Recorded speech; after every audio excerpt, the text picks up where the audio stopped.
சென்னை முடிச்சூரில் புதிய ஆம்னி பேருந்து நிறுத்தத்தை திறந்து வைத்தார் முதலமைச்சர் மு.க.ஸ்டாலின். தலைமை செயலகத்திலிருந்து காணொலி வாயிலாக திறந்து வைத்தார்.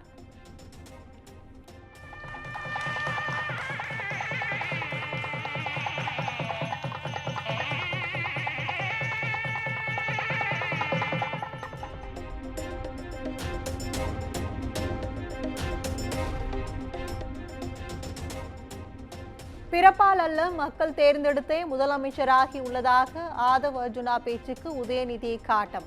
சினிமா செய்திகளை தாம் பார்ப்பதில்லை என விஜய் நிகழ்ச்சி குறித்து கருத்து.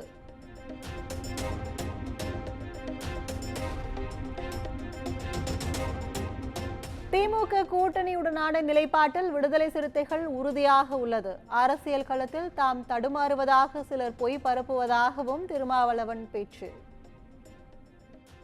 நாங்கள் எங்கள் நிலைப்பாட்டில் உறுதியாக இருக்கிறோம், தெளிவாக இருக்கிறோம்.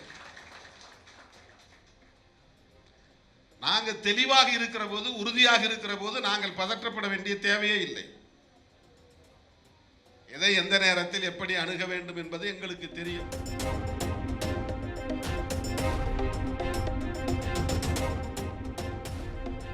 அரசியல் அறிவு இல்லாமல் சிலர் பேசுவதாக தாவேக தலைவர் விஜய் குறித்து அமைச்சர் சேகர் பாபு சாடல். 2026 தேர்தலில் 200 தொகுதிகளை அல்ல அனைத்து தொகுதிகளையும் திமுக கைப்பற்றும் என்றும் ஆவேச பேட்டி. சட்டமன்ற தேர்தலில் 200 என்ற நம்பிக்கை வீணாகும் என்று ஒரு சிலர் அதிமேதாவிகளாக தற்கூரிகளாக களத்திற்கே வராதவர் பேசிக் கொண்டிருக்கின்றார்கள்.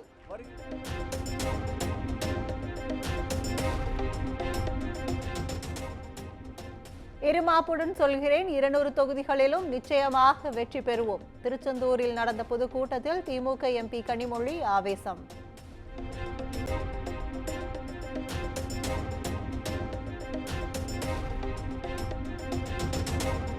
அரசியலில் பிளஸை மைனஸ் ஆக்கும் வல்லமை விஜய்க்கு கிடையாது. திமுகவை மக்களே மைனஸ் ஆக்கி விடுவார்கள் என்ற விஜயின் கருத்திற்கு அமைச்சர் ரகுபதி பதிலடி.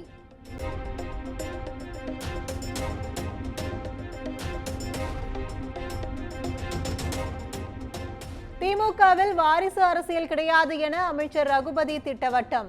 மன்னர் ஆட்சி ஒழிக்கப்பட வேண்டும் என்று விசிக பொதுச் செயலாளர் ஆதவ் அர்ஜுனாவின் கருத்திற்கு பதில்.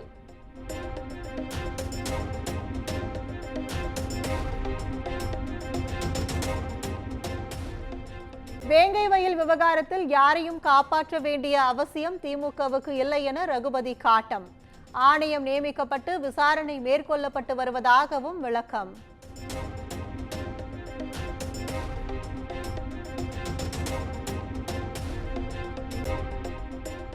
தமிழகத்தில் நடைபெறுவது முடியாட்சி அல்ல குடியாட்சி என ஆதவ் அர்ஜுனாவின் கருத்திற்கு செல்வ பெருந்தகை பதில். விஜய் மேடையில் பேசுவது மட்டும் போதாது எனவும் விமர்சனம்.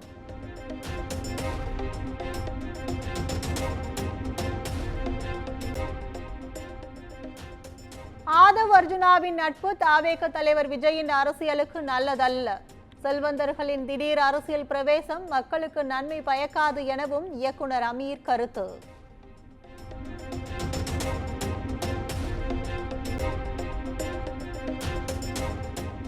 பெஞ்சல் புயல் பாதிப்பு தொடர்பாக விழுப்புரத்தின் பல்வேறு பகுதிகளில் மத்திய குழுவினர் ஆய்வு. பாதிப்பு நிலவரம் குறித்து மக்கள் மாவட்ட ஆட்சியரிடம் கேட்டு அறிந்தனர்.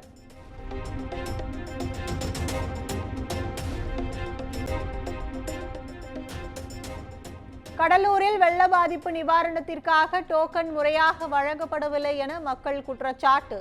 ரேஷன் கடைகளில் குவிந்த பொதுமக்கள் போலீசாருடன் வாக்குவாதத்தில் ஈடுபட்டதால் பரபரப்பு.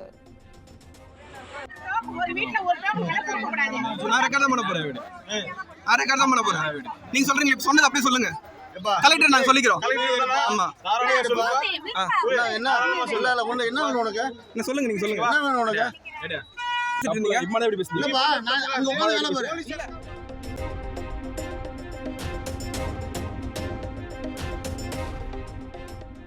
கடலூர் மாவட்டம் பண்ருட்டி அருகே வெள்ள நிவாரணம் வழங்குவதில் பாரபட்சம் காட்டுவதாக மக்கள் வேதனை. அதிகாரிகளை கண்டித்து பொதுமக்கள் தர்ணாவில் ஈடுபட்டதால் பரபரப்பு.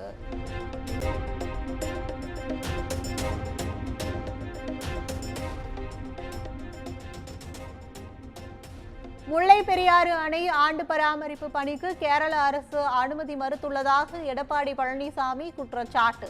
திமுக அரசு வாயை மூடி மௌனம் காப்பதாகவும் சாடல்.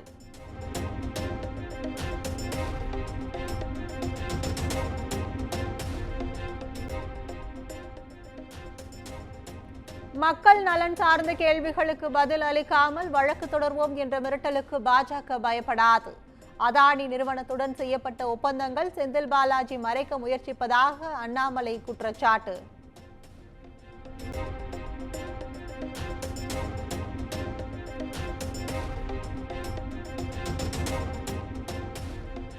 சி.வி. சண்முகத்திற்கு விடுக்கப்பட்ட மிரட்டல் குறித்த புகார்கள் மீதான விசாரணையை சிபிஐக்கு மாற்ற கோரிய வழக்கு.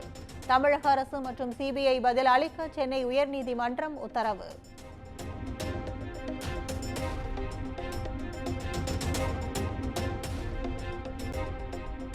குற்றம் சாட்டப்பட்டவர்கள் வெளிநாடு செல்வதை தடுக்க லுக் அவுட் நோட்டீஸ் வழங்காமல் நாடு திரும்பும் வகையில் நிபந்தனைகளை விதிக்கலாம்.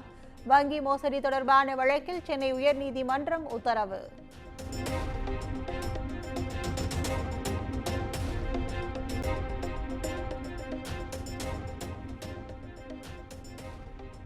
திருவண்ணாமலை தீபமலையில் ஞாயிற்றுக்கிழமை ஆய்வு மேற்கொள்கிறது சுரங்கத்துறை தொழில்நுட்ப வல்லுநர்கள் குழு.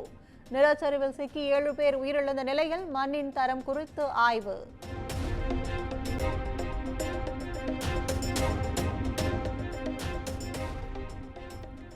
தீப திருவிழாவை முன்னிட்டு திருவண்ணாமலையில் உள்ள 156 அரசு மற்றும் தனியார் பள்ளிகளுக்கு 9 நாட்கள் விடுமுறை.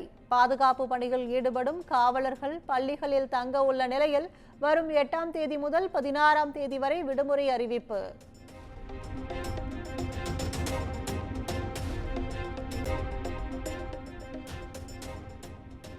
உலக புகழ்பெற்ற பாலமேடு ஜல்லிக்கட்டு விழாவிற்கான ஏற்பாடுகள் மும்முரம். வாடிவாசலில் சிறப்பு பூஜை நடைபெற்று அழைப்பிதழ்கள் வழங்கும் பணி தொடங்கியது.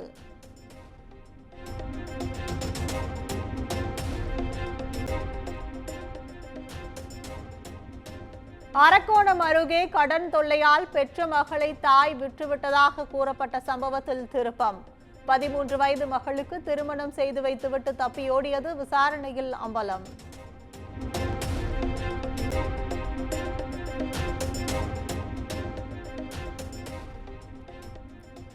தஞ்சாவூர் மாவட்டம் பாபநாசம் அருகே பட்டப்பகலில் பேருந்து ஓட்டுநர் வெட்டி கொலை. குற்றவாளிகளை கைது செய்ய வலியுறுத்தி உறவினர்கள் சாலை மறியல்.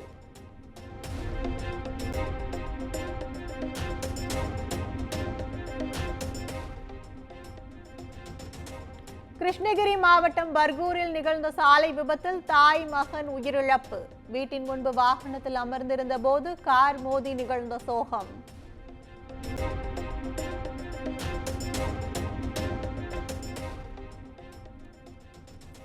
தஞ்சை மாவட்டம் கும்பகோணத்தில் ஒரே குடும்பத்தைச் சேர்ந்த 4 பேர் தற்கொலை முயற்சி. 7 லட்சம் ரூபாய் கடன் வாங்கிய நிலையில் கூடுதல் தொகை கேட்பதாக கூறி விபரீத முடிவு.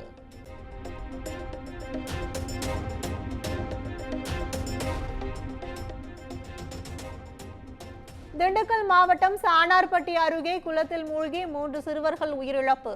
குளித்துக் கொண்டிருந்த போது உயிரிழந்த சோகம்.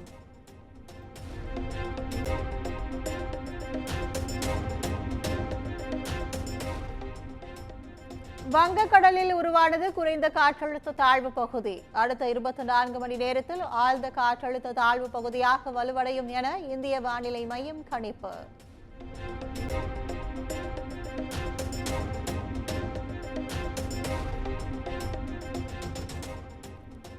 தமிழ்நாட்டில் வருகிற 11ஆம் தேதி முதல் 13ஆம் தேதி வரை கனமழைக்கு வாய்ப்பு. சென்னை வானிலை ஆய்வு மையம் எச்சரிக்கை.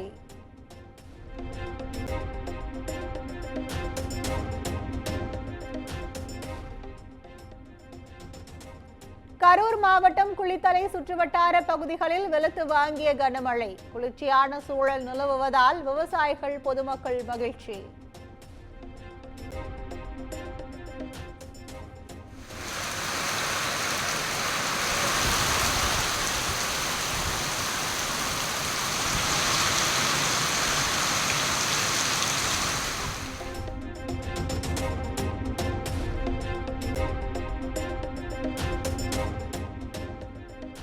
மகாராஷ்டிராவின் மகா விகாஸ் அகாடி கூட்டணியிலிருந்து வெளியேற சமாஜ்வாதி கட்சி முடிவு. பாபர் மசூதி இடிப்பு குறித்து உத்தவ் தாக்கரே மூத்த தலைவர் சர்ச்சை கருத்து வெளியிட்டதை அடுத்து அறிவிப்பு.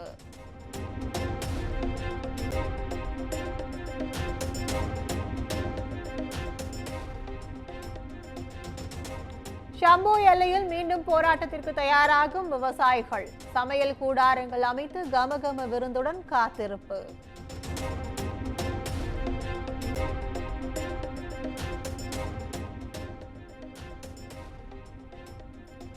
கால்பந்து ஜாம்பவான் ரொனால்டோ போல ஆக பயிற்சி மேற்கொண்ட சிறுவனை காசாவில் கொலை செய்த இஸ்ரேல். உயிரிழந்த நாஜியின் புகைப்படத்திற்கு சக மாணவர்கள் அஞ்சலி செலுத்திய புகைப்படம் வைரல்.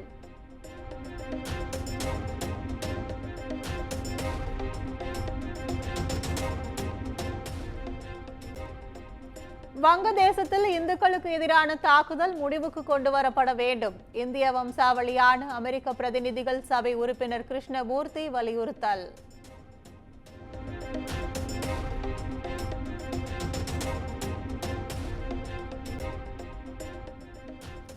இரண்டாயிரத்தி 25ஆம் ஆண்டுக்கு பின் போப் ஆண்டவர் பிரான்சிஸ் இந்தியாவுக்கு வர வாய்ப்பு. மத்திய அமைச்சர் ஜார்ஜ் குரியன் தகவல்.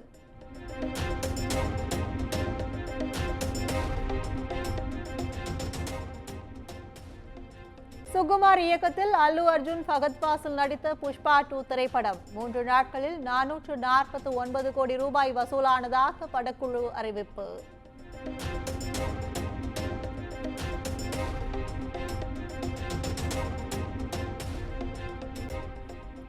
மகிழ் திருமேனி இயக்கத்தில் அஜித்குமார் நடித்துள்ள விடாமுயற்சி திரைப்படம் படத்தின் டப்பிங் நிறைவடைந்ததாக படக்குழு அறிவிப்பு.